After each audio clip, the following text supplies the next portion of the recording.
ukosefu kwenye kimojawapo, basi hata vile vingine pia vitakwenda ndivyo sivyo. Bwana ni mwema. Kitu cha kwanza kinachosababisha hali ya kukata tamaa, kitu cha kwanza kinaitwa ukimwi. Wote semeni ukimwi. Sema tu ukimwi. Ukimwi ni nini? Ukimwi ni upungufu wa kinga mwilini. Haijalishi umepungukiwa na kinga fulani, haijalishi umepungukiwa na nini, haijalishi ni kwa sababu unaumwa kichwa, lakini ukishapungukiwa na kinga ya aina yoyote ndani ya mwili, tunaita ni ukimwi. Ni upungufu wa kinga mwilini. Sasa upungufu wa kinga mwilini unasababishwa na nini? Unasababishwa na mtindo wako mbaya wa maisha.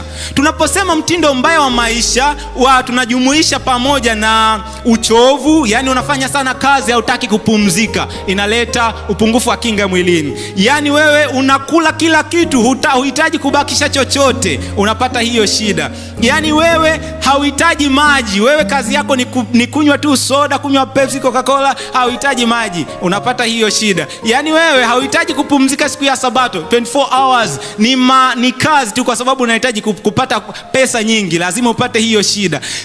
Vile vitu vyote ambavyo mmejifunza, zile kanuni zote, nutrition, exercise, water, nini, zote hizo hauhitaji kuzizingatia, mwili utachoka.